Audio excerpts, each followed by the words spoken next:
स्वदेशी कदम, हिंदुस्तान से चीनी अब कम, चीनी सामान के बॉयकॉट से सुधर जाएगा क्या चीन? बाबा रामदेव का स्वदेशी मंत्र जानने के लिए आइए आपको सीधे लिए चलते हैं। हमारे साथ योग गुरु स्वामी रामदेव इस वक्त सीधे आज तक पर जुड़ रहे हैं। स्वामी जी, बहुत स्वागत आपका आज तक पर। पहला सवाल आपसे यही कि चीन को सरहद पर कैसे रोकना है, इस काम में हमारी सेना जुटी हुई है, लेकिन घर घर में जो चीनी सामान घुस गया है उसे हर एक की जिंदगी से कैसे बाहर किया जाए, इसका क्या रोड मैप है?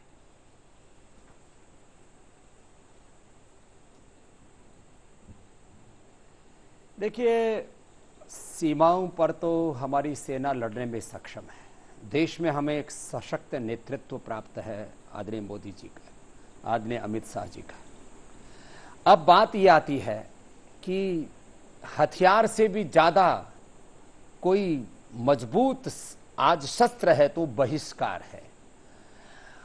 मैंने पूरे डाटा खगाले हैं, हम चाइना से कितना इंपोर्ट करते हैं, भारत में जिन कंपनियों के अंदर चीन की भागीदारी है वो कितने लाख करोड़ का कारोबार करते हैं शेयर मार्केट के जरिए, बैंकिंग के जरिए, और शेयर मार्केट में भी डायरेक्ट चाइना से और चाइना का अलग अलग कंट्रीज से जो रूट होकर के पैसा हिंदुस्तान में आया हुआ है, ये मात्रा बहुत बड़ी है। ये कम से कम भी नहीं तो 15 से 20 लाख करोड़ रुपए हो सकती है। अब जिस देश की अर्थव्यवस्था में इतने गहरे तक, माने हमारे टॉयलेट सीट से लेकर के, हमारे घरों में लगने वाली टाइल्स से लेकर के, फर्नीचर से लेकर के, मोबाइल ऑटोमोबाइल से लेकर के, खिलौने से लेकर के, हमारे देवी देवताओं के चित्र से लेकर के, हमारे वार त्योहारों से लेकर के, हर जगह वो घुसपैठ कर चुका है। ऐसे में एक बहुत बड़े संकल्प की आवश्यकता है। और मोदी जी ने जो पहले भी नारा दिया कि हम जो है लोकल के लिए वोकल बने, माने एक प्रतिबद्धता होनी चाहिए। जैसे मैंने पिछले 3 दशकों से संकल्प ले रखा है, चाइना सहित किसी विदेशी कंपनी के कोई भी प्रोडक्ट का मैं इस्तेमाल नहीं करूंगा।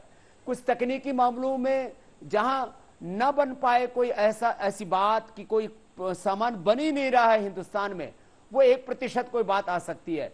कुछ टेक्निकल चीजों को छोड़ करके हम चीन का पूर्ण बहिष्कार करें और हर भारतवासी अपने घर में बैठ के संकल्प ले, जो भारत से प्रेम करता है, तो ही हम चीन की इन नाकाम हरकतों को, ये बहुत एक तरह से बदनीयती पर उतर आया है, एक कुकर्मों पर उतर आया है। भारत के साथ जिस तरह से एक वैसे तो हमने पहले नेहरू जी के जमाने से ही सुना था, हिंदी चीनी भाई भाई, ये भाई भाई करके हमारे पेट में छुरा घोंप रहा है।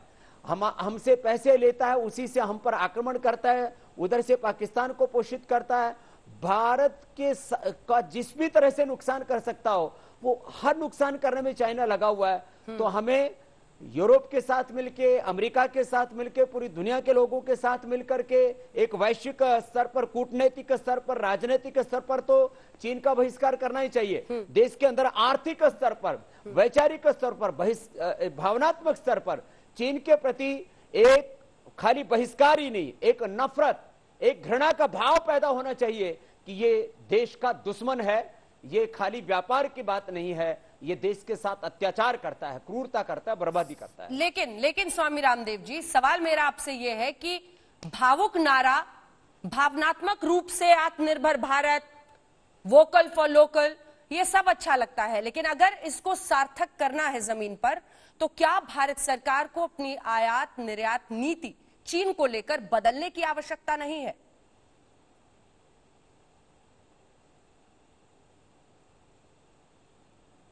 हाँ, बदलनी पड़ेगी। नीति के बिना तो बात बनेगी नहीं। अभी तो मैंने नियत की बात की है, अब मैं नेतृत्व के ऊपर आता हूं और नीतियों के ऊपर आता हूं। तो मोदी जी देश के प्रधानमंत्री हैं, वो संवैधानिक दायरे में बंधे हुए हैं, कुछ इंटरनेशनल ट्रीटीज हैं, अंतर्राष्ट्रीय संधियां जिनको बोला जाता है, उनमें बंधे हुए हैं। ठीक है, वो अपने ढंग से जो भी राजनीतिक तौर पर जो जितना उनको कहना होता है या कह सकते हैं, एक मर्यादा में रह करके उतना कह रहे हैं। अब देश में क्या क्या करने की जरूरत है, नीतियों के स्तर पर, नेतृत्व के स्तर पर। एक तो जितने भी इलेक्ट्रॉनिक्स हैं, मोबाइल्स हैं, गाड़ियों के कंपोनेंट्स हैं, टाइल्स हैं, खिलौने हैं, इनका सबका मैन्युफैक्चरिंग हब हम भारत में क्यों नहीं बना सकते? करीब 5 लाख करोड़ का से ज्यादा तो डायरेक्ट यही चीजें हम खरीद रहे हैं। 5 लाख करोड़ कितना बड़ा अमाउंट होता है। इसके लिए एक स्पेशल जोन बनाना पड़े तो स्पेशल जोन भारत में बना दो। उनको जो चीनी प्रोडक्ट्स को कंपीट करने के लिए, उनके मुकाबले में ठहरने के लिए जो भारत में हमें रणनीति बनानी चाहिए, उनको इंफ्रास्ट्रक्चर से लेकर के उनको जो है अलग अलग प्रकार की जो भी सुविधाएं देने से लेकर के उसको टैक्सेशन में कुछ छूट भी देनी पड़ती है, तो वो दे करके चीन का पहले तो ये करीब 5 लाख करोड़ रुपए का हम डायरेक्ट जो इंपोर्ट कर रहे हैं उसके ऊपर पहले तो हमें पाबंदी लगानी चाहिए। फिर यहाँ और उसके लिए यहाँ पर इंफ्रास्ट्रक्चर क्रिएट करना चाहिए, लोगों को आगे आना चाहिए। ये सारा काम पतंजलि तो नहीं कर सकता, लेकिन हमने बहुत हद तक जो कर सकते हैं अलग अलग कंपनियों को हमने टक्कर दी है। तो जब पतंजलि खड़ा हो सकता है, एक हिंदुस्तान का फकीर जो एक अनपढ़ माँ बाप के घर में एक सामान्य किसान परिवार में पैदा होता है और वो बड़ी बड़ी एमएनसीज को टक्कर दे सकता है, तो हम चाइना को टक्कर क्यों नहीं दे सकते अंजना जी? तो इस तरह से हमें एक नीति बनानी पड़ेगी। करीब हम 96 कंपोनेंट अलग अलग तरह से खरीदते हैं चाइना से, उन सब का विकल्प हम हिंदुस्तान में बना सके। जैसे हमने हेयर केयर का, डेंटल केयर का, स्किन केयर का, केश कांति, दंत कांति, एलोवेरा, हमने फिनाइल का, गोनाइल, अलग अलग जो हमने एक तरह से पर्सनल केयर में और फूड्स में, मेडिसिन में हमने विकल्प दिए। मेडिसिन भी बहुत से हम बाहर से खरीदते हैं, मेडिसिन के कंपोनेंट भी, यहां तक कि न्यूक्लियर के कंपोनेंट भी खरीदते हैं, मशीनरियां खरीदते हैं। वो सब के सब भारत में क्यों नहीं बन सकती? किस चीज की कमी है? भारत में ना प्रतिभा की कमी है, ना पैसे की कमी है, अब हुनर की कमी नहीं है। तो अपने देश को हमें स्वावलंबी बनाने के लिए कुछ लोगों को जिम्मेदारी लेनी पड़ेगी और सरकार को उस तरह की नीतियां बनानी पड़ेंगी जिससे कि हम चीन को टक्कर ही नहीं दे सकें, उसको पूरी तरह से परास्त कर सकें, उसको हिंदुस्तान से भगा सकें। योग से लेकर स्वामी जी प्रोडक्शन और साथ ही मार्केटिंग के भी आप माहिर हैं। ऐसे इंटरव्यू में जहां भी मौका लगता है आप पतंजलि और पतंजलि के प्रोडक्ट्स की भी मार्केटिंग कर ही देते हैं। लेकिन मेरा सवाल इससे बड़ा है सर, आपने कई चीजों का जिक्र किया, दिवाली की लाइट्स, हमारे भगवानों की मूर्तियां, और सबसे बड़ी वजह यही है कि इनकी कीमत बहुत कम है। हिंदुस्तान में एक बहुत बड़ा तबका है जो नहीं अफोर्ड कर सकता है, जो नहीं महंगी चीजें खरीद सकता है, उनके लिए ये चीजें बहुत लुभावनी है। चाहे उन्हें पता हो कि एक बार चलने के बाद वो खराब भी हो जाता है, आधे तो उनके प्रोडक्ट्स नकली होते हैं। उन्होंने तो दिखा दिया कि टेस्टिंग किट से लेकर विश्व में ऐसी कोई चीज नहीं है जिसका वो नकली माल नहीं बना सकते हैं। लेकिन कीमत सबसे बड़ा फैक्टर है जिसकी वजह से वो तमाम देशों के बाजार में कब्जा कर पाते हैं। इसकी क्या काट है?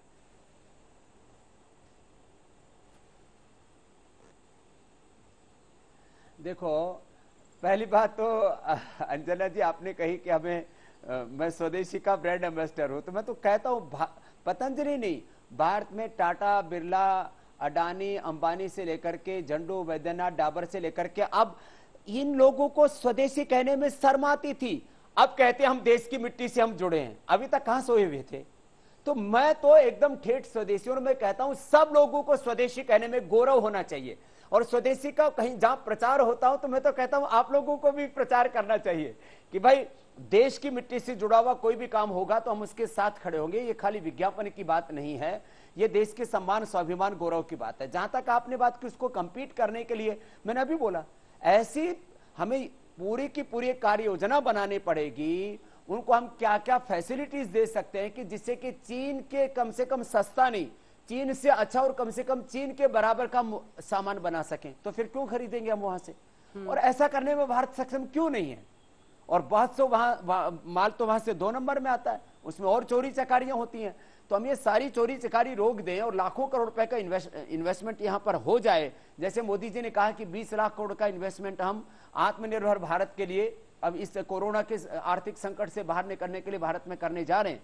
तो हमें इस तरह की फैसिलिटी देनी चाहिए और पूरे वर्ल्ड में भारत की सामान हम दे सके। एक मैन्युफैक्चरिंग हब बनाने के लिए टैक्सेशन के स्तर पर, फैसिलिटीज के स्तर पर जो हम बेहतर दे सकते हैं इस पूरे के पूरे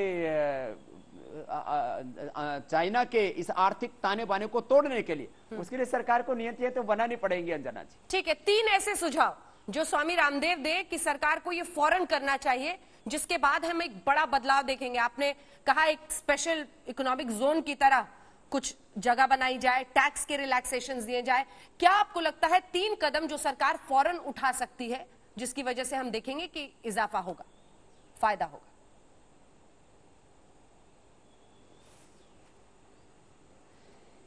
एक तो स्पेशल इकोनॉमिक जोन बोलो या स्पेशल वो फैसिलिटी बोलो, चाइना को लक्षित करके जो भी चीन सामान बना रहा है उन सामानों को भारत में कहीं पर भी बनाया जाए। उसके लिए एक जगह पर कोई जोन बनाने की जरूरत नहीं।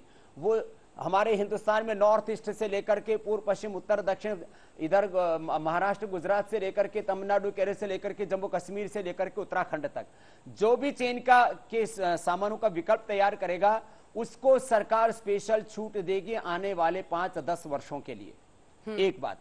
दूसरी बात, भारत सरकार को उन चाइना के से जो भी इंपोर्ट हो रहा है उसको जो है निरुत्साहित करने के लिए उसके ऊपर ज्यादा से ज्यादा जो भी टैक्स ठोक सकते हैं।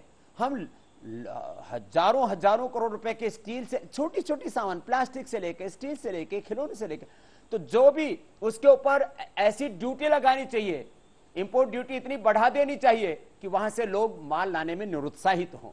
और तीसरी बात, भारत के अंदर भारत सरकार के स्तर पर भी इस तरह का प्रयास होना चाहिए कि जो भी हिंदुस्तान की इंडस्ट्री यहां पर काम कर रही है, मोदी जी ने तो एक बार बयान दिया है, सारे हमारे सरकारी तंत्र को, सारी हमारी जुडिशरी को, ब्यूरोक्रेट्स को, मीडिया को, समाज के जितने भी प्रबुद्ध वर्ग हैं, सबको मिलकर के इस तरह से पूरा वातावरण देश में बनाना चाहिए। और ये वातावरण मैंने साउथ कोरिया में देखा है, ये जापान में देखा है, इजराइल में देखा है, यहां तक कि अब अमेरिका में भी ये पागलपन, ये जुनून सवार हो रहा है कि हमें अमेरिका को जो इतना बड़ा आर्थिक शक्ति का एक महाकेंद्र है, वो कहता है कि मेड इन यूएसए, इसको इतना गौरव देना चाहिए सब दिशाओं से कि लोग फिर भारत को पूरी दुनिया में जानने लगे। जो मोदी जी का भी सपना है कि हम लोकल को वोकल करें कि भाई अब पूरी दुनिया में भारत छा सकता है। और भारत किसी को सताने के लिए नहीं है, सबको आगे बढ़ाने के लिए, ये खास बात है। अमेरिका के पास ताकत आती है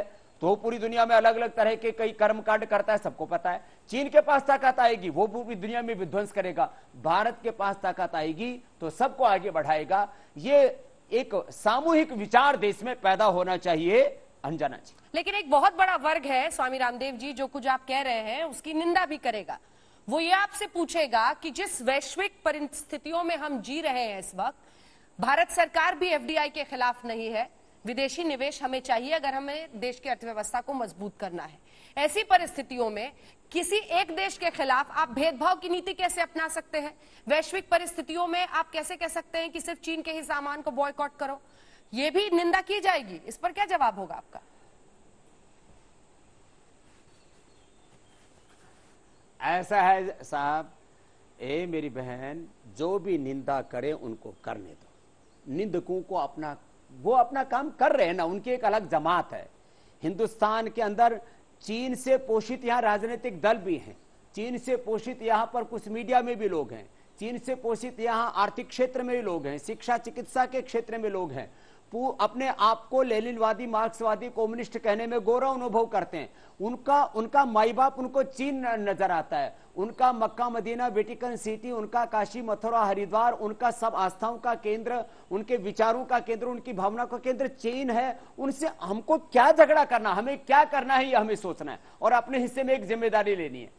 जैसे मैंने अपने हिस्से में जिम्मेदारी ली है कि आने वाले 5 से 10 वर्षों में भारत की अर्थव्यवस्था में मैं क्या 1 लाख 2 लाख करोड़ रुपए का योगदान कर सकता हूं, उसके ऊपर मैं काम कर रहा हूं। लाख मेरी निंदा करें, मैं एक फकीर होकर के, जमीन पर सो करके, अपने लिए कुछ न चाह करके, जब देश के लिए मैं सोचता हूं कि मैं व्यापार के लिए नहीं, मैं देश के उपकार के लिए, उपचार के लिए, देश की भलाई के लिए, मैं अपने देश की अर्थव्यवस्था को सुदृढ़ बनाने के लिए क्या कर सकता हूं, ऐसे कुछ जुनून के साथ लोगों को खड़ा होना पड़ेगा और अपनी अपनी जिम्मेदारी लेनी पड़ेगी। बाकी जो अंजना बहन, जो निंदक लोग हैं, जो नकारात्मक लोग हैं, वो तो अपना काम करते रहेंगे, हमें अपना काम करना चाहिए। अभी कितना योगदान दे रहे हैं सर, कितना मुनाफा हो रहा है?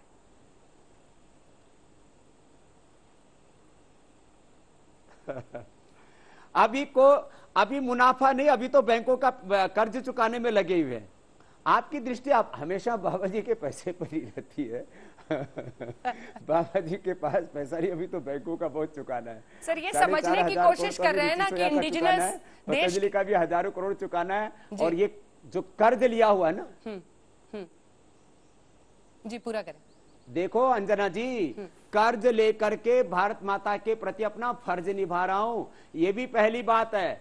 ये भी पहली बार हो रहा है कि कोई सन्यासी जिसको कुछ नहीं चाहिए वो कर्ज लेकर अपना फर्ज निभाने में लगा है। कि ईस्ट इंडिया कंपनी से अभी तक जितनी भी आई है ना, करीब 1,000 लाख करोड़ की लूट की है विदेशी कंपनियों ने, उसको बचाने में, इस देश को आगे बढ़ाने में हम तो एक लोगों के सामने एक आइकॉन के तौर पर, एक रोल मॉडल के तौर पर एक काम कर रहे हैं। बाकी कोई व्यापार, कोई किसी भी तरह का पैसा धंधा मकसद नहीं है, और एक ही मकसद है कि लोगों के भीतर एक स्वाभिमान तो पैदा हो। अंजना जी, ये पैदा करने के बारे में हम सोचें। हाँ। और पतंजलि का तो 100% प्रॉफिट चैरिटी के लिए।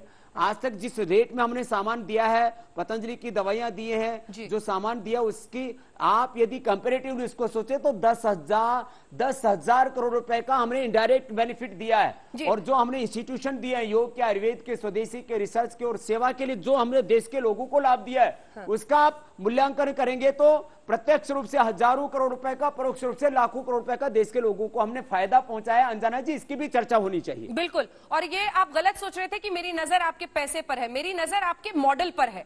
वो इसलिए कि जब तक हम उस मॉडल को सार्थक और सफल होते हुए नहीं देखेंगे तब शायद ज्यादा लोग सामने ना आए। मैं उस मॉडल पर फोकस करना चाहती हूं जिसके जरिए आप आगे बढ़ रहे हैं। क्या वो मॉडल आपको कामयाब होता हुआ दिख रहा है? और अगर दिख रहा है तो 3 ऐसी बातें जिसके जरिए आप ये साबित कर पाए, ताकि और भी लोग, सिर्फ आप ही क्यों, और भी लोग जितने हैं, कोई सोचे कि हम, जैसे हिंदुस्तान ने सोचा पीपीई किट हम नहीं बनाते थे, फिर 2 लाख 3 लाख तक हम रोजाना बनाने लगे। तो ये तो सोच की बात है। जब मॉडल सामने होगा तो फिर हर कोई उस तरफ बढ़ेगा। स्वामी जी।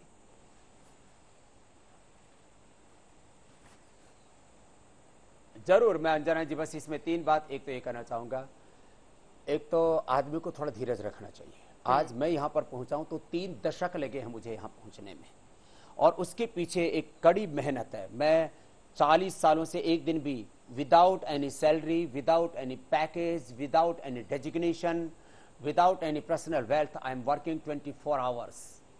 हाँ, और 40 सालों से काम कर रहा हूं। उसके लिए फिर अगली सोच, ज्ञान के साथ विज्ञान, साइंस, टेक्नोलॉजी, इनोवेशन, इन्वेंशन को हमें जोड़ना पड़ेगा। आज मेरे साथ करीब 500 साइंटिस्ट जुड़े हुए हैं, चाहे वो पैकेजिंग हो, चाहे वो रॉ मटेरियल हो, चाहे फिनिश गुड हो, चाहे सप्लाई चेन हो। हमने हर चीज को खड़ा किया, डिस्ट्रीब्यूशन सिस्टम हो। आज कोरोना के काल में भी पिछले साल से हमने 1.5 से 2 गुना लोगों की सेवा की है। क्यों?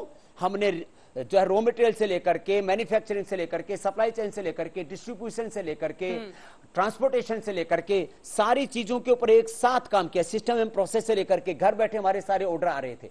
तो हमें बड़ी और एक कड़ी मेहनत करनी पड़ेगी, बड़े कड़े इरादों के साथ काम करना पड़ेगा, टोटलिटी में काम करना पड़ेगा। चाहे वो पैकेजिंग हो, चाहे उसकी मार्केटिंग हो, चाहे उसके ऊपर जो हमें अपने विरोधियों के साथ जिस भी दमखम के साथ लड़ना है वो लड़ने की बात हो। और अल्टीमेटली एक बात कि कोई बड़ा रिस्क भी लेना पड़ेगा। जब हमने काम शुरू किया था अंजना जी, सारा देश जानता है इस बात को कि हमारे पास में कुछ भी नहीं था, और हमने शून्य से यात्रा शुरू की। हमने हजारों करोड़ रुपए के निवेश कर दिए। शुरुआत में तो हमने जो है करीब 500 करोड़ का कर्ज लिया था। आज हमारा कर्ज जो है वो 5-7 हजार करोड़ तक पहुंच गया। लेकिन इस बार हमारा टर्नओवर करीब 23 से 25 हजार करोड़ के बीच होगा। तो एक रिस्क भी तो लेना पड़ता है ना, लेकिन उस रिस्क लेने के पीछे फिर दमखम भी आपके अंदर पूरा होना चाहिए। तो 3 बातें, लगातार मेहनत, भीतर से पूरी ईमानदारी, और जो इंटरनेशनल मार्केट है उसके अकॉर्डिंग आपकी पैकेजिंग और सारा सिस्टम एंड प्रोसेस उसको डेवलप करना, और बड़े रिस्क लेने के लिए तैयार रहना, और देश के लोगों पर भरोसा करना। मुझ पर देश के लोगों ने भरोसा किया, मैंने देश के लोगों पर भरोसा किया, इसलिए विदेशी कंपनियों के सामने बड़ा ब्रांड हम खड़ा कर पाए, और किसी भी कीमत पर हम उनसे कम नहीं है। और अभी तो बहुत बड़ी बड़ी कंपनियों को और बड़ी बड़ी पटखनी देनी है बहुतों को, अभी तो शीर्षासन कराना है, और आपके सामने ही करवाएंगे अंजना जी। ठीक है, अगला ओम का नाम लेकर के, अंजना ओम कश्यप जी। कोरोना का आपने जिक्र किया सर। कोरोना काल है और चीन की एक मानसिकता होती है, वो जरूरत देखता है बाजार की। बाजार की जरूरत को देखकर फिर वो उन चीजों के प्रोडक्शन को बढ़ाता है और फिर मार्केट पर कब्जा करता है। ऐसे ही हिंदुस्तान ने देखा पीपीई किट की जरूरत है, हम उसमें बहुत आगे बढ़े। सैनिटाइजर, ये तमाम ऐसी चीजें हैं जिस पर फोकस होना चाहिए सैनिटाइजर को लेकर, और क्योंकि घर घर में अब इसकी खपत हो गई है, हालांकि साबुन पानी से भी उसका काम हो सकता है, लेकिन दफ्तरों में ऐसी जगहों पर इसकी खपत है। ऐसे में क्या कुछ होना चाहिए, क्या कुछ सिंपल चीजें आप भी बताना चाहेंगे इसके लिए? बाबूराम,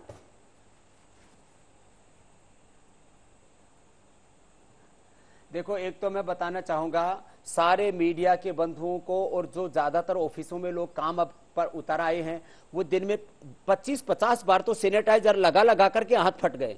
तो अपने घरों में एक तो एलोवेरा का झाड़ लगा लो, एलोवेरा का पौधा लगा लो। और एलोवेरा, अब क्योंकि आप कहोगे पतंजलि का बेचने के लिए बोल रहे, मैं पतंजलि का खरीदने बेचने की बातें नहीं कर रहा हूं। अपने घरों में एलोवेरा लगा लो, अपने घरों में गिलोय लगा लो। मनी प्लांट बहुत लगाए, किसी के घर में मनी नहीं आया, तो अपने हाथों पर लगा लेना, नहीं तो ये हाथ खुरदरे हो जाएंगे। थोड़े दिनों के बाद में आप किसी को छुएंगे तो लोग दूर भागेंगे आपसे।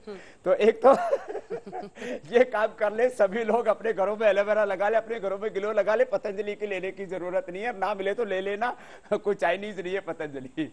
अगली बात मैं इसके अंदर ये बताना चाहता हूं कि आपने भी एक दिन ट्वीट किया था अंजना जी, मैंने आपका वो ट्वीट देखा था, रिकवरी रेट को लेकर के और डेथ रेट को लेकर के। हम यदि प्राणायाम करते हैं, गिलोय पीते हैं, तो 100% रिकवरी रेट, 100% रिकवरी रेट के साथ साथ डेथ रेट को 0% पे ला सकते हैं।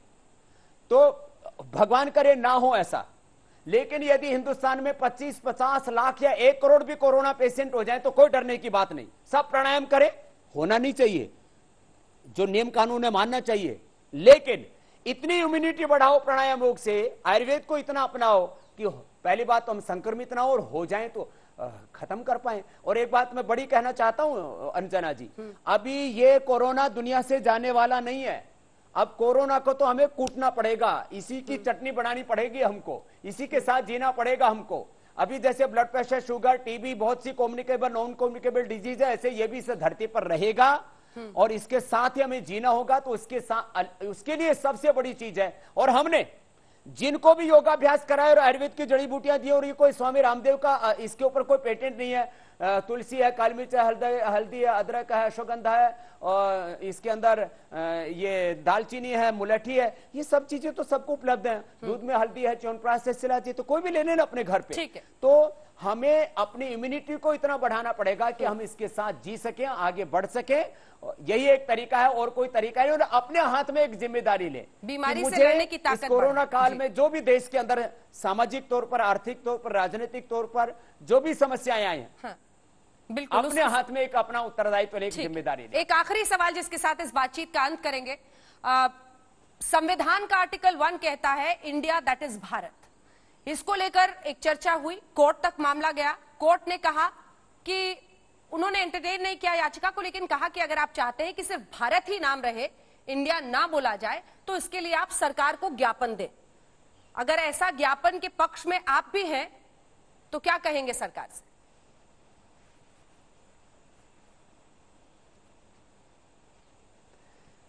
हम अंजना जी पहले से ही अपने पतंजलि के हर एक सामान के ऊपर मेड इन इंडिया नहीं लिखते हैं, मेड इन भारत ही लिखते हैं। और मैं तो चाहता हूं कोई भी मुल्क के 2, 3, 5, 7 नाम नहीं होते हैं, भारत का भारत ही नाम होना चाहिए, इंडिया दैट मीन्स भारत नहीं होना चाहिए।